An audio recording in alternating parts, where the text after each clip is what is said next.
Halo semuanya, nama gue Fajril Adiprana, biasa dipanggil Fajril, asal dari Bogor, umur 21 tahun. Gue internship di Opera Entertainment di sosial medianya. Oke, halo, nama aku Zaki. Aku usia 20 tahun. Halo semuanya, gue Davin Fadil, umur gue 21 tahun. Perkenalkan, nama gue Ismoyo Ananda, umur gue 20 tahun.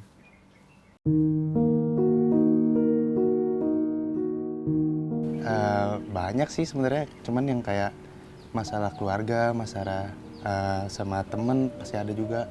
Terus juga misalnya kayak percintaan juga kadang-kadang ada. Aduh, konflik ini sih internal sih, bisa disebut ini sih Kak, broken home. Baru sih nggak terlalu lama, kayak pas SMA kayaknya. Dua-duanya masih ikut sih. Oh masih ikut. Iya, Jadi cuman pindah-pindah. nyokap di Bali. Ya sebenarnya sih awal-awal pasti sedih gitu, kayak kok bisa, kayak ngerasa kok bisa kayak gitu. Ya udah, tapi ya emang itu jalannya, mungkin ya udahlah Kak, dijalanin aja.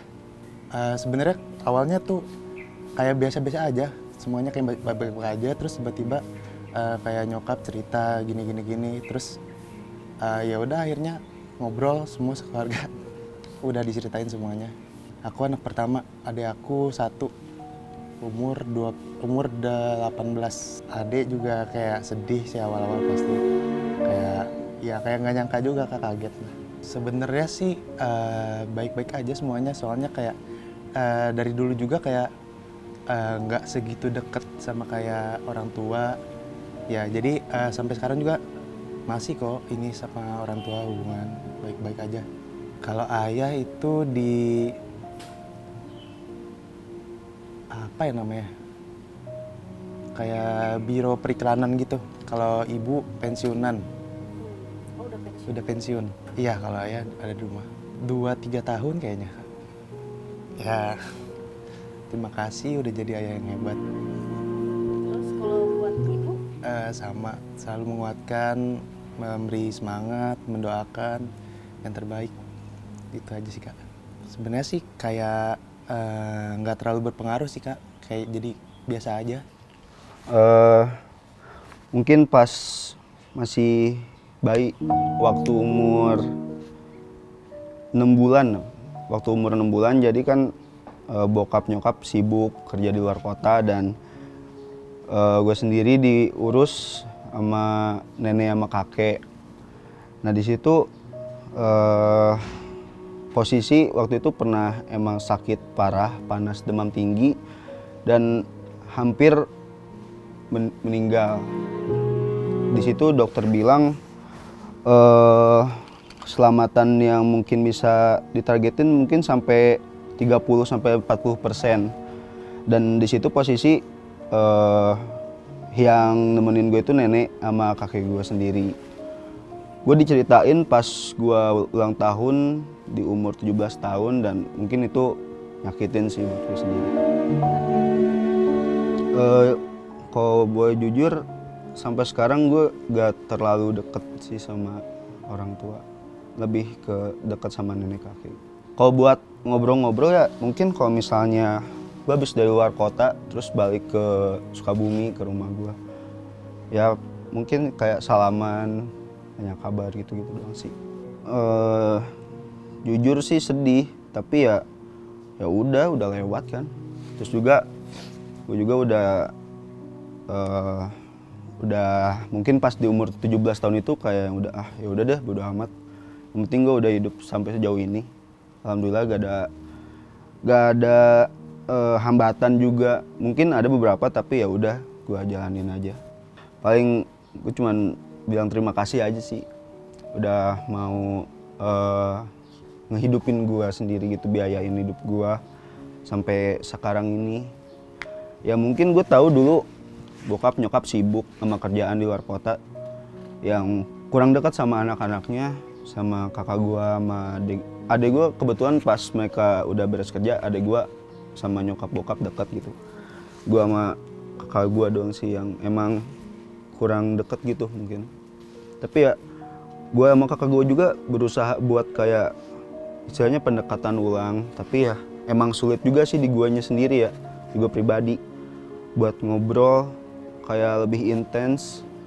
Gue rada sulit, kayak ada yang ngeganjel aja gitu. Mungkin waktu TK sampai SD kali ya, kayak diantar jemput sama nenek gue sih. Soalnya kakek gue kan sibuk kerja juga, jadi sama nenek gue diantar, dijemput, ditungguin misalnya ada kegiatan berenang gitu-gitu deh. Pokoknya kalau menurut gue tuh menyenangkan sih itu dulu. Terus kakek nenek sekarang masih ada? Alhamdulillah masih ada.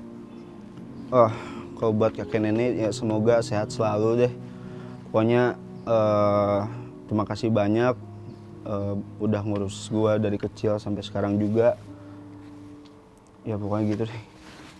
Untuk hal menyakitkan paling soal cita-cita gue sih. Jadi gue tuh awal tuh gue pengen banget jadi announcer radio lah.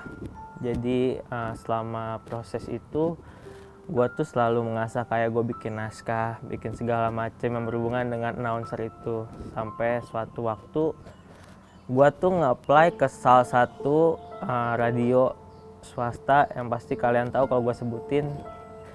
Tapi dapat balasannya yang kurang enak gitu, kayak misalkan umur gue terlalu muda, terlalu sotoy, gue dibilang kayak gitu di email. Maksud gue itu bikin gue sakit banget sih, dan ternyata dunia radio tuh sekeras itu. Dan akhirnya setelah satu waktu gue dapet kesempatan untuk internship juga di salah satu radio lumayan terkenal juga, pasti kalau disebutin tahu semua deh.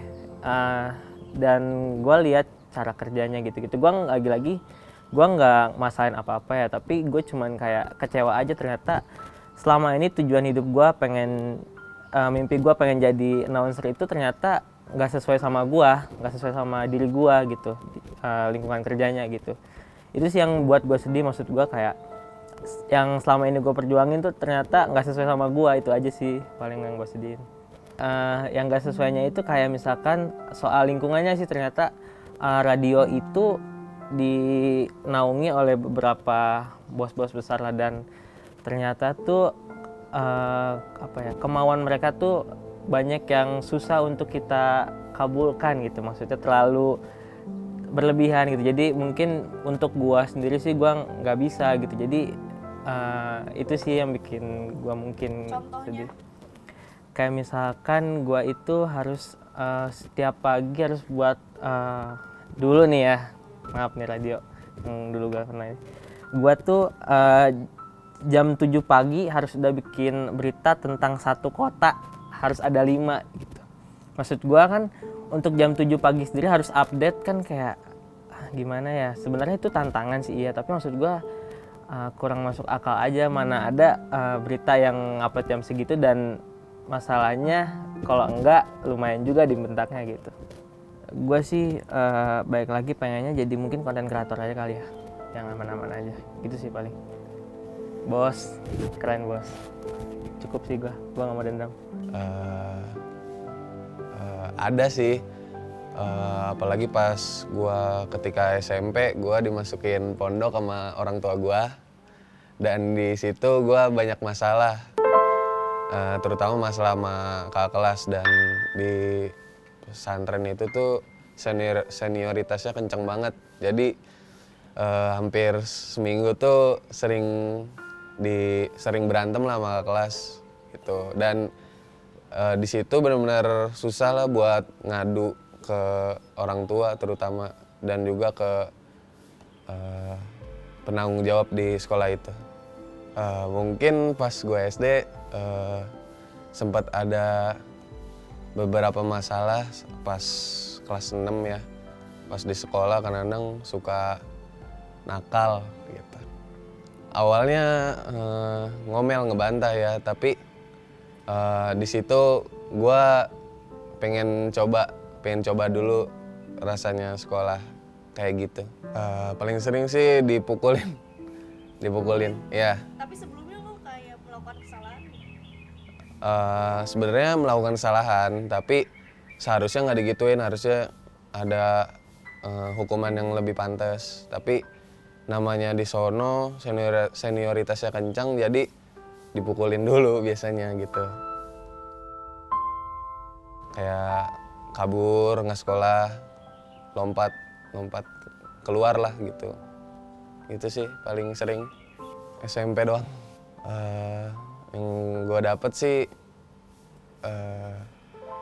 gue jadi belajar kayak semuanya nggak harus dari kekerasan, apalagi makin gede kan. Kalau kekerasan nggak ada ujungnya, pasti yang ada dendam terus gitu sih. Sempat juga kayak berantem lah sama anak-anak, sama kelas, adik kelas juga sering dulu gitu sih. Sempat diaduin sama sekolah, kepala sekolah gitu, dan sempat kena surat peringatan SP. Dan ya sampai sekarang lah, orang tua cuma bilang ya jangan kayak gitulah gitu, cuma ngingetin doang, nggak sampai ngomelin banget, cuma ngingetin. Soalnya di sono juga awalnya kan saya bilangnya sempet dipukulin juga, jadi ya gitu, cuma diingetin jangan kayak gitu lagi. Ya sebenarnya gue udah nggak dendam banget sih, cuma gue mikir kalau dulu mungkin masih terlalu egois, gak bisa mikir lah, masih kecil. Ya gue cuma harap kalau lu yang dulu pernah punya masalah sama gue, ya sekarang jangan sampai kayak gitu lagi lah sama orang lain. Soalnya udah gede juga kan, sama-sama udah dewasa lah, itu sih.